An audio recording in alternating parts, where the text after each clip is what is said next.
everybody, one and all. Welcome to another very exciting episode of the Friends Talking Fantasy Podcast. My name is Charles, and with me today, as always, is my lifelong friend and co-host, Dylan.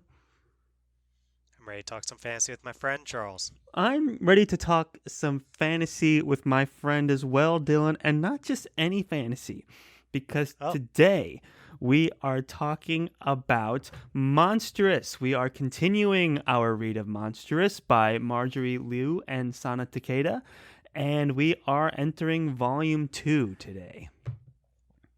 The Blood. That's what it's called, Charles. I don't know if they show that in that fancy book of yours. They do not show it in the Book 1 compendium here. They just show each issue as a chapter, so I don't get the volume titles. But yes, we are on Volume 2, which is issues 12 to 18. And they're... Nope. Yep. So, what? I don't think so. It's 7... issues. 7 to 18. I'm sorry. Yeah. That chapter 7 to 12. Maybe I'm wrong, but... yeah, it's 7 through 12. No, you're right. I just got the different. numbers. I did the math wrong. I forgot to count the number itself. Oh, gotcha. So we had read 6 last time, so we're on 7, and we read through 12. That's why you're here. That's why I make such a great team. So yeah, there's going to be spoilers. We will be having spoilers up through Volume 2 of Monstress. So if you haven't read Volume 1 Volume 1 and Volume 2. I don't know why you'd just read Volume 2. If you haven't read Volume 1 and Volume 2, or up to Chapter 12 of Monstress, then now's a good time to turn this down in your headphones and, get to reading, because those are 2 awesome volumes of a great comic series that we highly recommend. Oh, and before we get into this, I want to give a shout out to Beth Tabler for turning us on to this awesome comic series. That's at Beth Tabler on Twitter, so give her a follow if you haven't already. So, how would you like to start this conversation, Dylan? There's so much that is happening and is going on in this wide, wide world. There's a lot going on, and I think this time the thing that I most homed in on as to what this volume seems to be focused on more than anything is Micah kind of living in the shadow of her relationship with her mother and enacting the ways that her mother has impacted her on the world. And I think also it's really interesting to look at the parallels in this volume between how Micah was treated by her mother and how Micah treats Kippa, otherwise known as Little Fox, and trying to tease apart what things has Micah sort of learned about being a role model from her mother, and how's that change how she expresses herself. Yeah, that's a very fair point, because what we brought in with Volume 2, we got we got a lot of new characters, and we got to see more of the mother in this chapter. We got to see a few questions answered and a lot more questions asked. But one of the things that was interesting was we got to see these flashbacks of Micah with her mom and how her mom kind of had a bit of a harsh hand with her and raising her. And, there's all kinds of reveals of, like, why Micah's mother decided to have Micah in the first place, and then being brought up as, like, oh, she needs to be hard, she needs to be ready for anything, because she's going to change the world. And then now Micah sees this, like, personified innocence, basically, in Little Fox, and how when she chooses to be strict, when she chooses to be more sensitive, or oftentimes aloof. It's interesting how those two play off of each other. For sure. Well, we basically start, besides a little scene in the beginning of Micah eating sheep organs, we do start with Micah in her mother's base, putting on her mother's clothes and sorting through her mother's stuff, with Little Fox right there. And one of the first interactions that happens in this volume is that Micah has been trying to get Little Fox to find something important that she knows is in the base, and Little Fox has a great sense of smell, as we've learned. And then when Kippa, which is Little Fox's actual name, when Kippa is unable to find anything, Micah basically says, I'm going to lock you in this room and only come back once you find something. She And all said of a she'll be back sudden, in a couple days. yeah, exactly. So, yeah, back in a couple days. And she says, Miss, come back. Don't leave me. And Micah says, only if you found something. And she's got a pretty stern look on her face in this panel, Charles. And Yes. all of a sudden, Kippa does find something, and it's this sort of pressure makes diamonds moment for Right. Kippa. And we get a few of those where Micah is willing to be a little harsh. She's not gone to the levels of where her mother has went with her. Right. Like we find out her mother is physically abusive to Yes. Micah. She like Yeah. strangled Micah to try and get her fighting instincts to kick in or something like that. She like Micah's just like, oh, I'll leave you here for a few days. But then the mom was like, had her in like a chokehold, So there's that very distinct difference there. And I think what's interesting is one, yes, Micah's trying to, she had learned things from her mother, and she's trying to find out like how does she deal now that she's in the mom situation with Little Fox. But then there's also just the brutal necessity that this world demands. Like she needs this key. She's being chased by dangerous people. And I think this whole volume walks that fine line between like, am I doing what my mother's always wanted me to? Am I acting like her? Have I inherited these things that I don't like about my mother? Or and then there's like things I have to get done, things that, people need to die, or we need to do this quickly, or, you need to come with me, or things like that. And she's always kind of walking that line, and she's trying to find herself in the middle of all of that. And that is a large part of what this volume's about. So she does need that key. It's urgent. So, I mean, she didn't put Little Fox in a chokehold, but she did put the pressure on it, and that is in part Yeah, from just the pressures that this world has put on her. for sure. And what's really interesting about Monstress, we talked so much in our first episode about its balance, Yeah. its willingness to have a more grimdark, cynical approach, especially with the world at times, but also its willingness to be uncynical about things like hope and heroic And characteristics. trust and love. And exactly. And a thing that I was noting a lot in this read through is a lot of times those harsher moments, though the authors, I guess author and illustrator, do not seem to be expressing those as if they are things to approve of. Like they are very harsh and they are abuse and they're depicted that way when they are abuse, that is. And then they're also effective at times.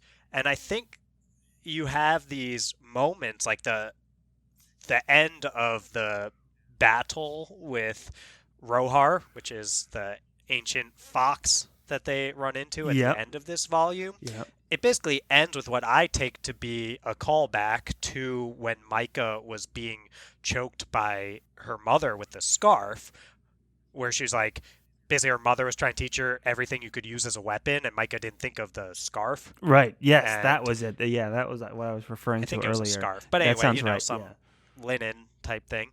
And her mother chokes her with it.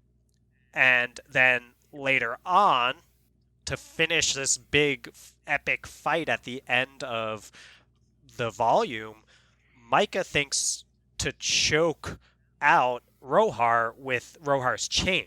Yeah. And there's so it's a very eventually the chain breaks, which is kind of a cool moment too, right? It's like the prophecy that Yeah. you'd break his chains Yeah.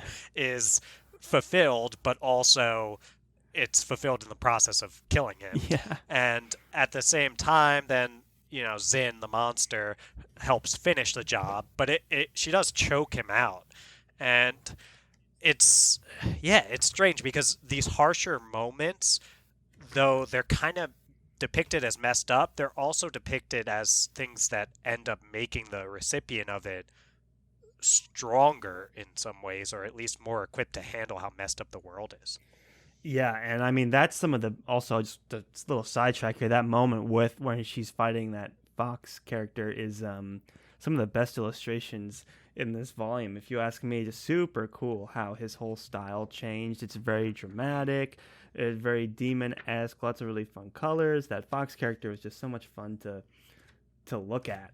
And Yeah, he was also playing with her mind in those moments too. He was like causing her to think, to like hallucinate almost. And it's like, oh, that's not real, you're still you, you've always been you. And that comes down to what we're talking about of like, who is she and what's true and all of that, and her struggling to figure that out while also literally trying to fight the hallucinations from this like uh, sorceress Fox character. Was very interesting, and that's kind of the rising action that leads to um, Micah, thinking of her mother and strangling him with the chains. It's very yeah, wild. It's very interesting. yeah, definitely wild and interesting. And I think we'll have a lot more to say about Rohar. I have that as one of our discussion points to get to, is just talking about that fight and all that. Because this is, I'm a couple volumes ahead of us, Charles. Yeah. And I'll say to this point, that whole thing that plays out on the Isle of Bones, especially the fight with Rohar, is one of the most memorable and one of my favorite moments in this entire series. So I Right. want to get into that more, but I Well, do let's want do to it. hear about the. Yeah, I mean, I do want to flesh out these parallels between Micah and Little Fox and Micah's mother a little bit more, because Mm-hmm. I think, I guess I want to get at that theme of like, what do the authors seem to be depicting in these moments where you have like Micah letting Little Fox almost drown because she knows that she's gonna be able to swim in that moment, and some of those moments where she does put the pressure on Little Fox. Like, what were your reactions to that?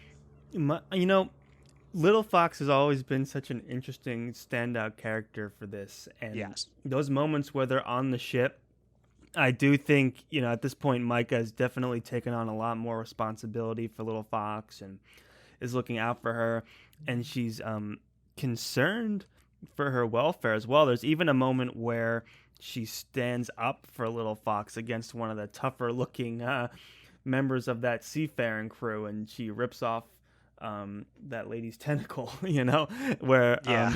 it's like, you're a dirty human lover, is what she calls Little Fox. And then it's like, Micah's just like, hey, back off. Like, that's like, say that again, kind of a situation. So she's actually standing up for her. And I think that comes from also this idea that Micah, from what we've seen, it was basically abandoned, right? So it's like this idea that she doesn't know where her mother is, or like why she didn't um, tell her everything that Micah needed to know. Like, why are there so many mysteries?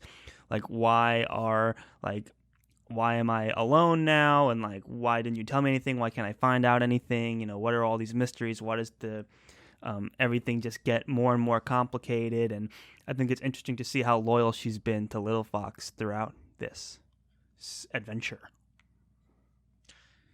Yeah, and I think that a lot of what Micah sees in Lil Fox is not just obviously some of herself Mm-hmm. and what we've been talking about, or at least herself before she was corrupted, because you do get these moments where she's talking to. We'll have to figure out how to say the guy's name, the tiger guy, Sizey or Cz. It's We'll just have to sell one. Yeah. Seizi. Seizi, shall we? Says he? Yeah, I don't know. Sezi? Whatever you want, Charles. I'm having some trouble. So Sezi basically has this interaction with Micah where he's like, last time I saw you is like you were a kid, you were dancing, and obviously Micah had some innocence to her at one point and still has a sensitive side, like when she's hugging, what do we say, Sizey? Yeah. Uh, Sizey. Says he, sure. She like tears up and she says to him, well, that's why I'm here, to be me again, to feel like a person, to remember what it is to dance. But for that to happen, I need to know. And it's interesting to watch Micah like figure out these sides of herself, like trying to be a person and needing these answers, but also seeing how she looks at Lil Fox as someone who still has a chance to never forget how to dance. Right. And Someone that's an who, interesting yeah. scene that you bring up as well, because there's also this theme of kind of like redemption where Micah, there's this moment where Micah and Sezi are talking, and Sezi's like, I haven't seen you in so long, and she's like, I missed you too. I just didn't think I could stay. I wasn't the same after the war, and I'm now the same. I'm not the same, and I'm unsafe. And then says he's like, everything I have come from years of ruthless murder, and am I safe? No. But I love, I am loyal, and that is my redemption.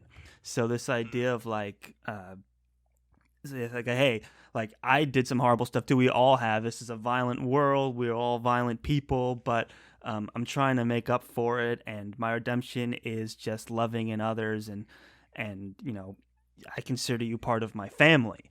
And I think that's another reason why Micah, we talked about how Little Fox was kind of like this symbol of hope in volume 1, and that Yeah. definitely continues into this. And I think the idea of like Little Fox could be her redemption of, I can um travel with Little Fox and keep her as like and love her basically as like a member of my family, and that love that I am struggling with from my relationship with my own mother, so it all piles on, and it's all very complex, but that's what makes it such a in-depth read. There's a lot to kind of sift through with this relationship.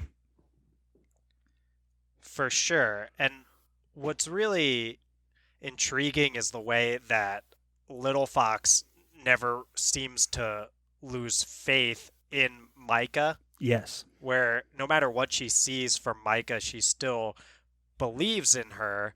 And it's not like she hasn't witnessed it and she's just naive to it. She's just a person who has hope and can see the things that Micah does that are Yeah. And good. she loves So, Micah.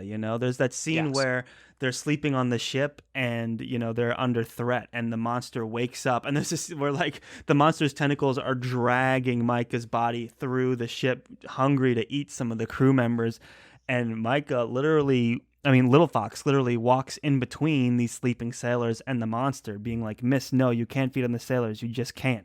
She's got her arms Yeah. out, being as brave as she can be, even though nothing she could do to stop them. But she tries anyway, and that's when Micah jumps off the ship, which is another really interesting moment. But it's, Micah's also, she's not just this innocent child that Micah's responsible for. Little Fox is trying to help Micah in the way that she can, and, Yeah. and she's growing and developing as a character as well, finding her strength.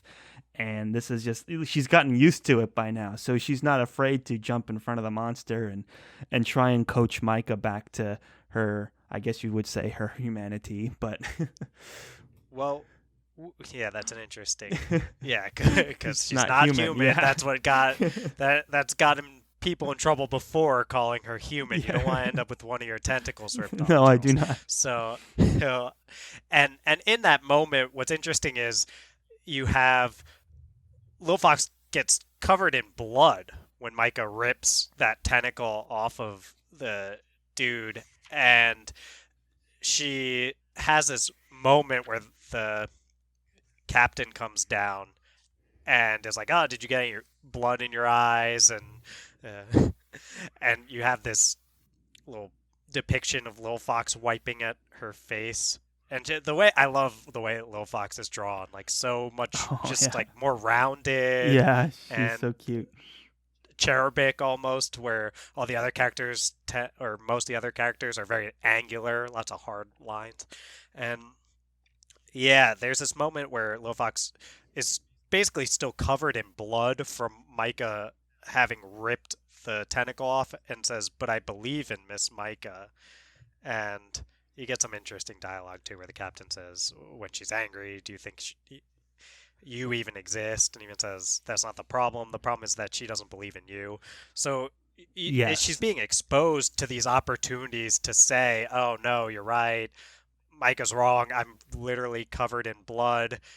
But she chooses to believe in Micah because she's able to see the side of Micah that did that because she cares about Lil Fox. And the moment she lost it was when the tentacle dude said something to Little Fox, not when she was being insulted and even slapped. So Micah herself, that is.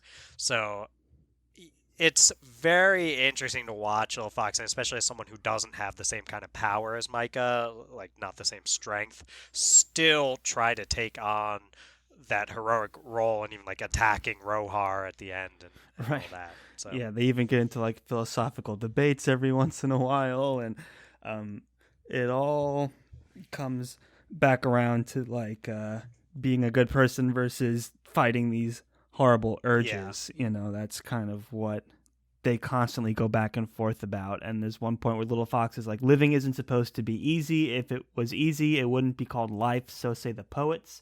And then, and you're fighting to be better, miss. You just threw yourself off the ship to keep the monsters from hurting anyone. You know, so and she says, no, miss, you're not awful. yeah, So she's like, you're not awful, and you're trying to do better. And that goes back to what Sezi said of like, I love, and that's my redemption. It's like, you, the pursuit of being good is kind of is is making you a good person, you know. And Micah doesn't feel like a good person because she has to keep throwing herself off of ships and eating sirens to avoid killing yeah. other people, you know. So it's like, but you're trying to do good. Well, it's hard to feel good when you still have to eat people, but it is what it is. And I think that whole idea of the pursuit of being better, that redemption, is the overwhelming theme of this volume.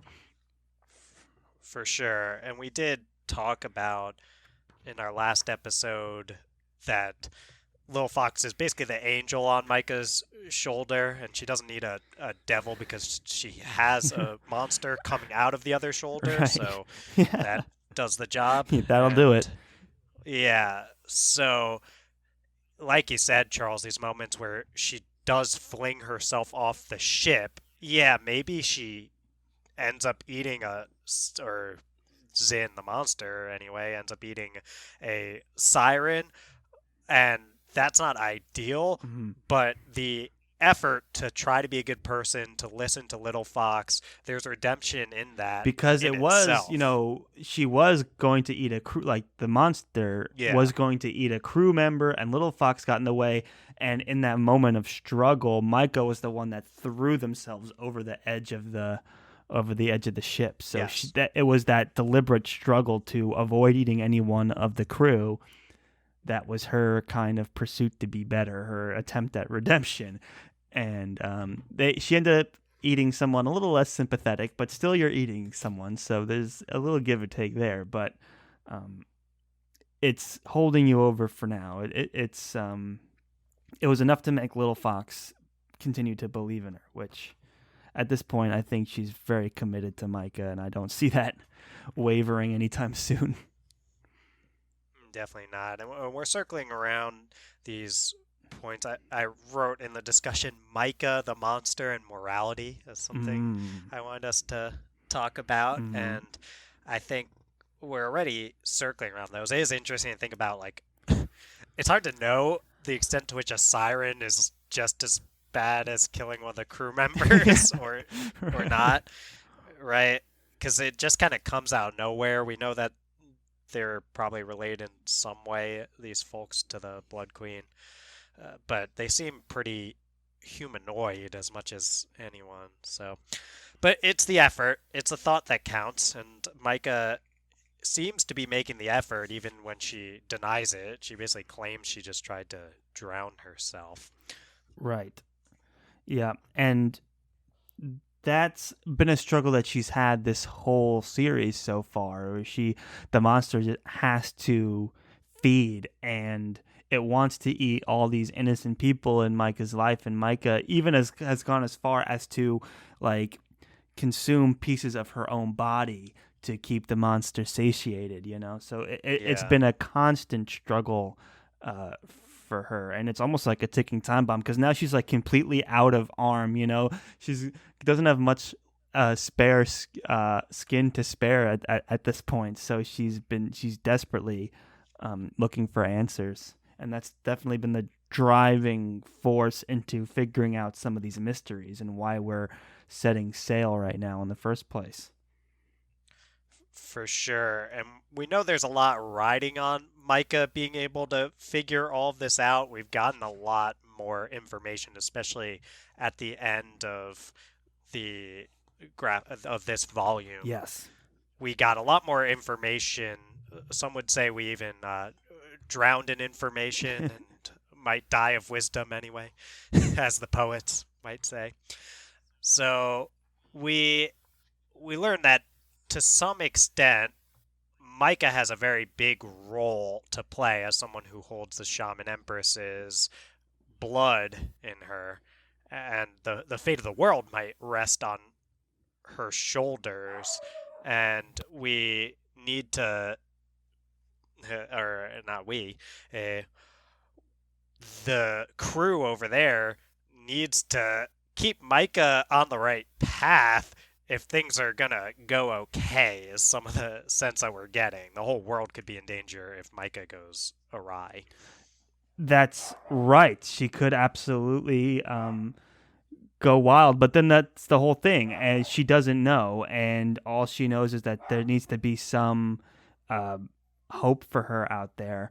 And we talked about her relationship with her mom and how this brilliantly pairs with that. She doesn't even know what she's supposed to be. Some say she's she's like the end of the world. Some say she's like the savior. Some don't know what's going on, but there's definitely a lot of shrouded mystery and mythical powers going on with her existence, and everyone kind of has a plan for her, and we see more of her kind of extended family and their plans for her, and the plot thickens. Essentially, you learn the motives of some other characters on the map here, but even beyond that, even just internally, I'm constantly drawn back to Micah's, like, trying to figure out, okay, I know what all these people want from me, and I know I've got this monster inside me, but have I even had the time to consider who I am? And all of her memories are no help either. Like when she has that flashback with her mom, when the mom is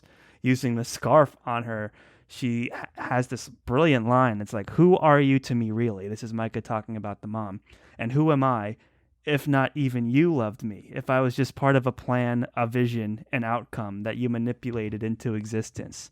So that's a really great line that brings into mind of like, was I ever loved, or am I some tool? And what tool am I? What purpose am I supposed to serve? So not only does she not know who she is as an individual, she doesn't know what the mystery behind all of her, I guess for lack of a better word, powers are, and what people want from her, and what she's expected to do with those powers. Well said, Charles. And it's interesting to think about some of those reflections from Micah in light of the last flashback that we get, where her mother says to her, no matter what happens, you belong to no one, you will be controlled by no one. Swear it to me, Micah. I will kill anyone who tells you otherwise. And Micah says, you control me, though. I'm yours. And her mom says back to her, I gave up that dream a long time ago. Hmm. And it's the kind of thing where, yeah, we learn from Rohar that it seems like Micah's mom basically went out to create Micah as some sort of tool to be wielded because of the power that she could have. But then we get this hint that maybe once Micah was a living, breathing person, maybe some of that started to go by the wayside, and her mother was able to see Micah for what she was instead of just being a tool. But there's a lot left for us to find out here. Right. Identity is a huge part of the last chapter in this volume. You know, it's like the last, beyond like redemption or her relationship with her mother. This idea of identity plays a huge theme in that ending section, and it all comes to a head with the mother of like, oh, I stopped trying to control you a long time ago. You need to be your own person.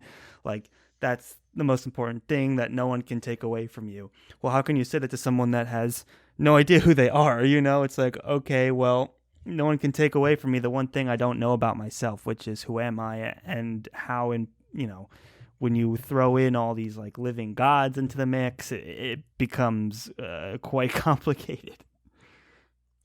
For sure, Charles, and that's well said. When that's the major conflict is around Micah trying to understand her identity and her place and everything, it makes us buy into the way that the story is kind of all about her seeking out those answers. Right. So we we got some answers for sure, and some big ones that say like her mom saying to her what basically what the world becomes will depend entirely on the strength of your heart. So we know that Micah's attempts to figure out who she is and her identity are going to have these drastic consequences in the long run, and it'll be interesting to see where that goes. Yes, it ends very ominous, but still slightly hopeful. I'm also interested in how this idea of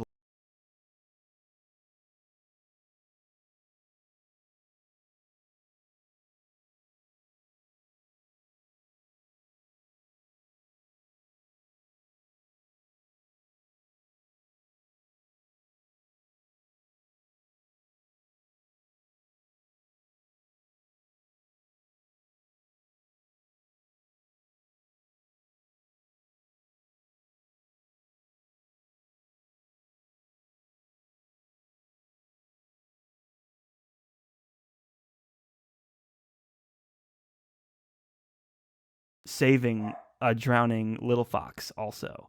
But she like lets her swim a little bit and struggle while she's thinking it over. And then those last moments of like, I guess I should thank you, is when she hauls little fox into the boat.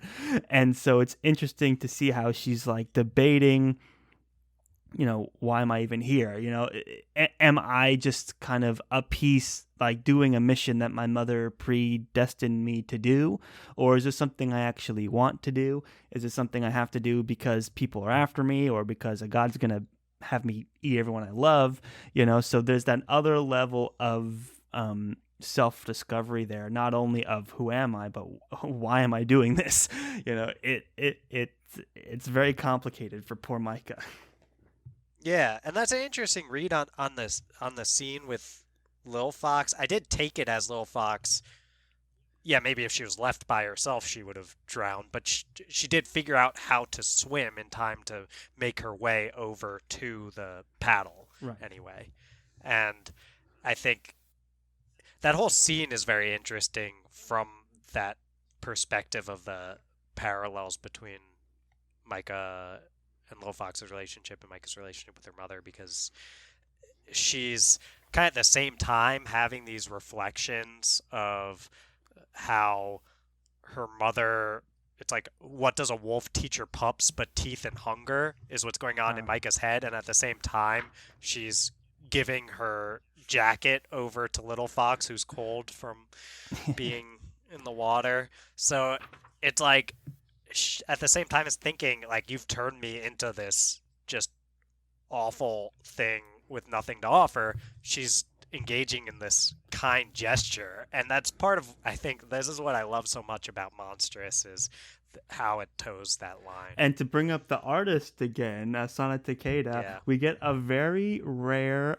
Micah smile. It's kind of a smile in that moment where she's like, when she's talking about Little Fox, because, the cat wants to jump into the water and save Little Fox, but then Micah grabs the cat Yeah. by the tails and is like, wait, she can swim now. And when Micah says she can swim now, she has this like unpracticed smile, I guess is how I would describe it, where it's Well like it's phrased. the happiest we've ever seen her, but it's not like something that she's used to expressing. She's got this like weird smile, and it's just like a brilliant artistic choice. And it's something that's very, very rare. And it's while she's musing on how strict her mother was, but she's like, I'm seeing some of the purpose of that, but I'm also, um, doing my own thing by, not being like not letting her swim all the Yeah. way.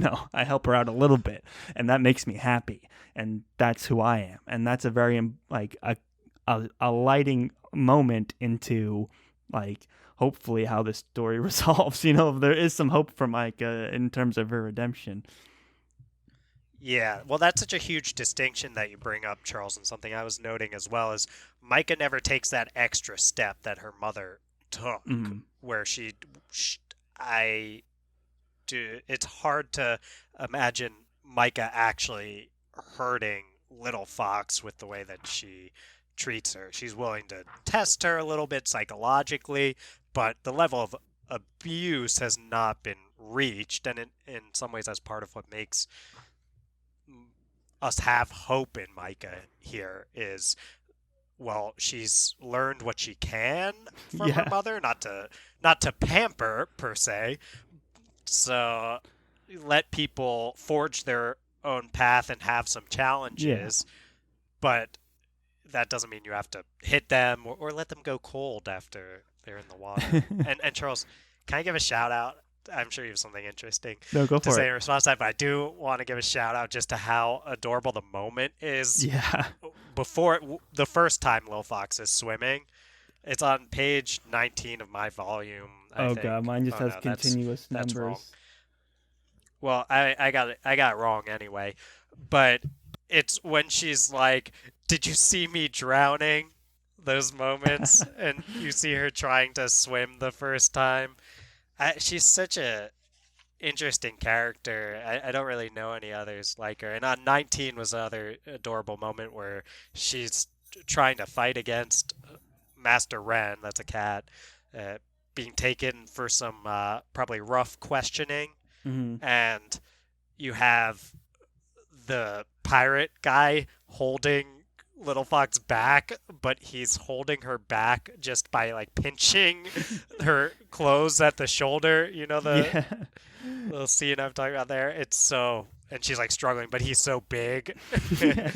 that No, there's you can so tell she many can't get anywhere. awesome illustrations, and that scene where she's saved by that shark creature, and that Yeah, shark creature is so intense looking and like mean looking, but she's like riding on her back and is like, "Thanks for saving me. Sorry I couldn't, swim the rest of the way." And then the monster's like, "No problem." It's like a very, very wholesome moments. Yeah, those illustrations of Little Fox and also the cat whose name I keep forgetting. The both of Master them, Ren. Master Ren. The both of them are very cute together. They'll often like be sleeping together, and Little Fox is always cuddling something, but she's not cuddling things as much in this volume as she was in volume one, if you notice her. I do notice she does have that sort of self-soothing Yeah, she's always like of hugging her own like tail. Yeah. hugging her own tail, which is a great touch. But I do think that's intentional, like you're pointing out, Charles, where maybe she's getting a little more used to being involved in all of this. So during the really tough times, yeah, she's back hugging the tail, Yeah. but it is less than the first volume for sure. Yes, indeed. And it's that kind of subtle character growth through just the illustrations, even that's makes this series so good. For sure. And something that this comic medium offers that would be a bit harder and we're used to reading these giant fantasy novels but if you start throwing in too much of a tick for a character, we know that Robert Jordan takes some heat for all the tugging on braids Yeah. going on in the Wheel of Time. And there's something that just works easier in a comic about, like, oh, it's interesting that they depict Lil Fox as having this tendency to hug her tail when she's scared, Right. and that tends to work better than just seeing the line of Yeah, of because if we prose had to all the read the time of like phrase like, "Oh, she little fox hugged her grabs her tail," tail. yeah, yeah, Yeah, it would start to be like, "Okay, we get it. Like, let's move right. on." Yeah, and I mean, could you imagine trying to describe some of this stuff that's going on in Oh, this? Also, it's so much detail in these illustrations. You'd spend 100 pages just describing what the setting that you're in. oh yeah. I mean, especially those scenes on the island are there's so much going on in those. Yep, and the scenes And with the gods talking to each other, like that sense of oh yeah. scale, super interesting. How these Well, monsters just kind of loom over each other and how they work within the frames. well, Charles, that's something I did want to bring up. I mentioned Micah, the monster, and morality, and we've talked a lot about Micah and morality, but we haven't talked very much about the monster and morality, which is Yeah, that Zin, in the first volume, the monster's in, or old god, or whatever you want to call him, he, I don't know, it. they, it does either way, Zin ends up seeming in that first volume kind of just like this hungry demon that wants to feed on Yeah, living things. And because Monstress has so much depth, even Zin has some moral quandaries to work out here. We don't get a ton of it in Volume 2, but we do get hints that he's like, wow, I betrayed one of my own kind. That's really messed up. And it's oh, such a great job by the author to make it that even Zin has a moral code yeah. that they're trying to grapple with. Yeah, there's that moment where Zin is bleeding. He's like, "My blood is real, and I've never known the color of my blood, but it's fitting. I have been delivered to the sight of my transgression. How can I not pay in flesh and pain?" That's something that Zin is musing on as they're in like the like most dramatic part of this battle here with that Fox character, and he's like lamenting on like he Yeah. like uncovered through his memories that he was so like kind of vengeful and powerful and not sympathetic to the weak or whatever. He wanted to stay on this planet and he didn't care about Mhm. the lives that were already there. And he's like, no. And if you disagree with me, then I'm gonna, fellow God, then I'm gonna kill you. And now he's like Yeah. realizing he did that. I was like, and he's like, whoa, that's horrible. I can't believe I did that. My transgression. Did not think we'd get when I was reading volume 1 for the first time. I did not think that the monster would ever feel guilty about Yes, transgressions. and But then we talk about this idea of identity, and he goes, or it goes, "What have I done? What was I? Who am I? Perhaps it is truly time for me to die. I deserve it." So, and that's right, at the end of this volume. And this is something we did not, this trope of that hungry monster that feeds, like you well yeah. stated. And now this monster has a surprising amount of depth to it, and we're seeing these themes parallel between Micah and the monster. They're in the same host right now, and the monster's like, "What was I? Who am I?" Those are questions that I believe Micah is probably asking herself as well. Of like, what is happening? Who am I? And am I capable of loving again? Which was another surprising piece to the end of this volume. Yeah. Well, the parallel process that we're getting for Micah and the monster, it's really interesting because they basically can see each other's flashbacks, Yes. and that's a very interesting plot device, I think, where they're learning about each other, and because they have to coexist, they also are getting more ammunition on how to manipulate the other one. So you see Micah starting at the end, even where the Zin's back out and eating all those people on the boat, and Micah not happy about that situation, and she starts throwing out lines like, uh, "Is that why you murdered your friend?" Yeah. So yeah, that's so intriguing And it to gives this more volume. characterization to what we just considered the monster. Like the monster has a lot of emotion going on and a lot of conflict going on, and was in like a relationship and is having regrets and is having an identity crisis. Like, it's Yeah, all going on. yeah. So the characters in here, none of them skate by without having to deal with the consequences of their own actions and grapple with their own morality, and that's And part it's of also kind what's of interesting when you consider this setting, right? It's the bones of the god that this yeah, monster killed. So it's kind of a way of like facing your demons, which is what they're both doing, right? The monster's facing the demon of his transgression, right? Killing his what it called a sister brother. Go figure. And then Micah is following the footsteps of her mother, and they're both going through these flashbacks at the same time and having these identity crises at the same time, and they're trying to work together, and it culminates with them being able to fight in tandem to kill this horrible monster creature. So this idea of the right. setting plays a really interesting parallel, and this idea of facing their demons or something like that. They're walking in their Well, shadows of their past. yeah, to flesh that out even more, Charles, you made awesome points about that. Is you get the sense that Rohar by the end is some sort of amalgamation of the Fox Ancient he was and something that's coming off of this corpse of Mhm. the old god that has turned into this monstrosity. And you basically, Rohar is the person who sent Micah's mother out on the maybe that's not the right way to phrase it, but set her out on the path or gave her the information she needed to go out on a path that resulted in Micah being born.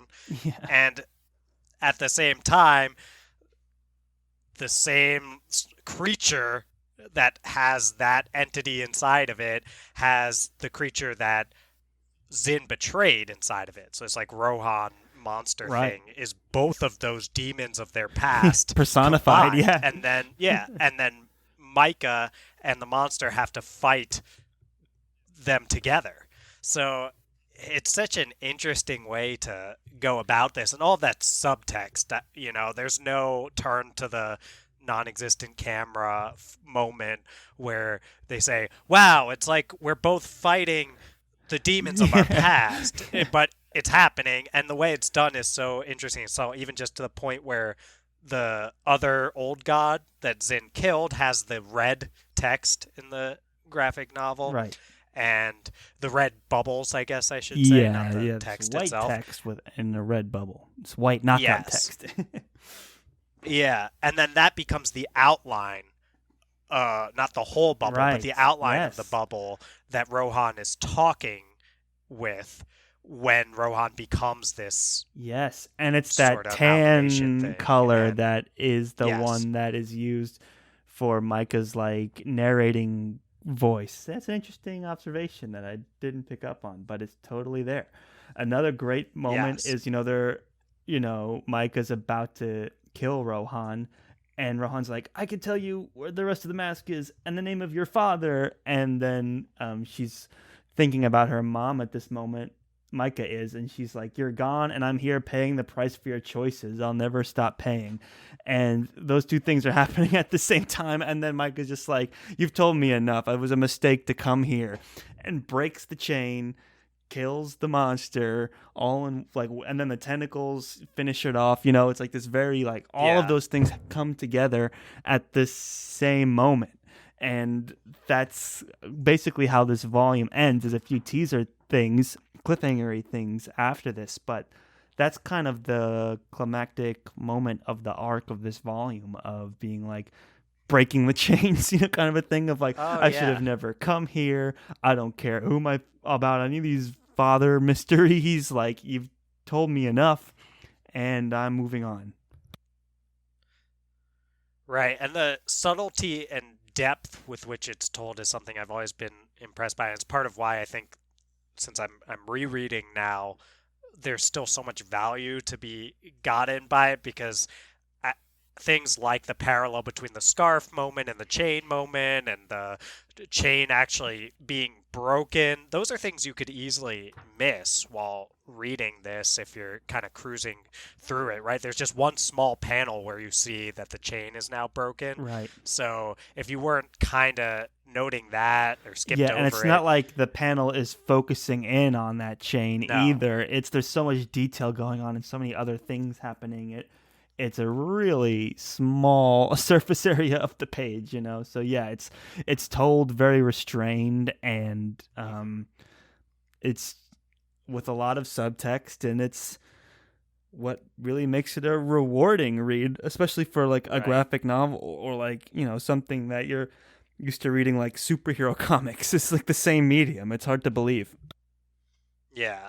And it's so poetic to see it when it's done like that, because I get on the moments where the characters seem to almost turn to the audience and tell them what's happening. I love when the artist and the illustrator and the author give us the opportunity to figure it out for ourselves instead of right, having and that to moment. figure that out by The prophecy. It said, Charles, that that she would break the chain. I said that earlier. Remember, audience? Yeah. It's like it flashbacks to like, you will break the chains. Yes. Music swelling. We did not get that. No, and we're better off for it. So definitely. Yeah. Well, Charles, there's pretty much just that teaser at the end, then, that we see some guy with the mark, and we did in the darkness, but we do get to see the mark. And we had Rohan say, "Oh, I can tell you about your father." So I don't know. Yeah, we'll have to see where that ends It's up a going. unique mark. It's a mark that can only be given to someone that bears the god or something like that. So it bears the blood of the shaman empress. Yes, the blood of the shaman empress. And we also see all these severed fingers and an eyeball here. Very ominous lighting. Talking about the mask, and so there's another child in the room. So yes, very, very ominous. More questions asked, but that's what leaves us dangling, wanting more as we enter volume 3. And I'm very excited to see where it goes. I mean, this series so far has been so just jam-packed with depth and in its settings and its characters and its themes and its world building. It's like there's so much to just think over and digest here, and we're only getting more questions. So I'm looking forward to seeing what happens to Micah on her adventures. So am I, Charles, and I'm looking forward to having more awesome conversations about it with you. That's right. Nailed it. And if you're looking for a place to have those conversations, well, I have a few places you might want to try. The first being Twitter, and that's at the FTF podcast with a number 1 at the end. We also have Facebook and Instagram if you prefer those. You want to see what we're doing over there. And our handle on both of those is at the FTF podcast. If you want to send us an email, well, we got one of those too, and that's the FTF podcast at gmail.com. Hit us up over there. Now, Dylan, if someone just so happens to be listening on Apple Podcasts and they want to show some love for the show, what can they do? Toss 5 stars to our podcast. If you go to our podcast page and you scroll down past all those episodes we know you've been listening to, then you'll find the part where it says ratings and reviews, and click those stars. 5 of them would be ideal, and write a review. if you do have the time. But if we don't, we know you're busy. Just throw 5 of those stars and, just get into the end of this episode, Charles. That's what counts. Our listeners, we appreciate it. Listeners, thank you so much for making it to the end of the episode. That alone, such a huge deal. Thank you so much for listening. And as always, go forth and conquer, friends.